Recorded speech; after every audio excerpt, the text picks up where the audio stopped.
Welcome everybody. So today I want to show you how to glaze your, project with the Celadon glazes. So this one right here, this says Celadon on it, and it also over here it says C56. So that tells me that it's a Celadon, and it also lets me know what color it is. So this one right here is lavender. Now, whatever is in the bottle is not necessarily what is going to be the color when it comes out. So you always want to check the test tile. The test tile also gives you more information on how thick you need to glaze it and what it looks like. Because some stuff like this obsidian right here, even though it's a Celadon, this gets really dark really fast and you might not be able to see your texture. So if you used it on here, you wouldn't be able to see your texture. Whereas like the lavender and like the wasabi, or this one's the pear. So you can always check and see what it is on the back. It'll say C41 Celadon pear, right? So, look for something that shows texture well, and look for something in a color combination that you like. So, and you can kind of blend colors. So if you pick colors that are similar to each other, you can layer them as you paint. So you could do a little bit of, one over here and then one over here, and then kind of layer a little bit in between. You can do that. Or you can just have them next to each other. Just make sure that you're always kind of like checking to see what you want. Now, if you have like a spot where you're like, oh man, I didn't smooth enough right there, Mizzy, what do I do? Then maybe do choose a color that's gonna kind of cover it up. So like if you have a part right here that's not super smooth, maybe pick a darker color like the cobalt and put it on 1, 2, 3, 4 coats thick. So that way it'll cover up that area. That would be totally fine. And then use one of the other Celadons, a lighter Celadon that shows the texture really well on the rest of it, so it still shows your texture. So once you do that, you're gonna pick out your colors. So I've got my cobalt. I think I'm gonna do a little bit of wasabi, and I'm gonna do some lavender. So once you've decided where you want your colors to be, then you're gonna work on actually glazing them. Now, sometimes if students didn't, if they poured glaze into the lid, it's really hard to get off, which I should have checked prior to starting the video, but like this one, super fast. If it does get stuck, I do have tricks in class that I can show you to help you out. Now, sometimes we get totally to the end here and students are like, oh no, there's not enough glaze, I can't glaze. If you can scoop it, you can use it. So this is plenty for a mirror, okay? So basically I'm gonna take a clean paintbrush. I already rinsed this out. I love you all, but don't trust the other students to have rinsed it out. You never know. So rinse it out first, and then you're gonna take a scoop. Now, sometimes the glaze is really thick, like this one, and sometimes the glaze is more liquidy. Either way is okay. It's just make sure you add on enough layers to, make it work. So since I'm using the cobalt, I'm gonna use it on here.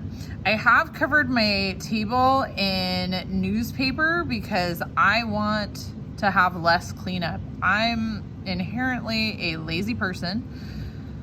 That's not true, but I am. I don't wanna do extra work. So if I don't have to do extra cleanup, if I can do this on top of a newspaper and then throw the newspaper away so I don't have extra stuff to do at the end, I'm gonna do that. Okay, so you can kind of see how I'm just putting a layer of glaze. I'm just painting it, right? So I'm not being super careful yet. I'm just kind of getting a layer on there. Now, if this brush is really big and it's too big to get a nice detailed edge, right here, would be kind of hard to get with this brush, and I don't want it to mix with another one, just get a smaller brush. You can have more than one brush, but you can only have one glaze at your table at a time, or at least at your spot. Other people can have glazes too. But so this counts as one layer, okay? Now for me, because I want to cover up that little funky spot, this is basically what it would turn out like, okay? And then 2, 3, 4. So I want to add on another layer. So you want to wait for it to dry, and you'll be able to tell that it's dry. You can already start to see it drying right here. So it got lighter right here and it's still darker right there.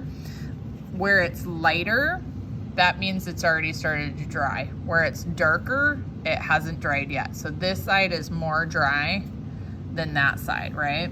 So usually if you've done your stuff and you have a smaller paintbrush and you've gone all the way around, by the time you're ready to add on your second layer, your first layer is usually pretty well dry, and you'll just paint on your second layer. Oh no, it got on the newspaper. That's okay, that's what the newspaper is for, right? So you would continue adding on a layer, let it dry, add on a layer, let it dry for as many layers as you need. Now, like I said, students have a tendency to pour glaze into the lid and try to share it with other students. Please don't do that, because that's what makes the lids not come off, and it's kind of a pain. So if you want to use your lid to store your brush in while you're waiting for something to dry, totally fine. And when you switch colors, either rinse out your brush or really just rinse out your brush. So now I'm switching over to Wasabi. So it's C43 Wasabi. And so I know that is a Celadon, and I know what color it's gonna be because I checked on here. Now I don't wanna do 4 on this one because I'm gonna use it on my texture-y bit, and I wanna make sure that my texture shows. So I'm probably only gonna do like 3 coats on this one, right? So I could just, again, scoop some out. This one's almost empty as well. If you do get a fully empty one, you can bring it to me and I will grab a new one out if we have it, right?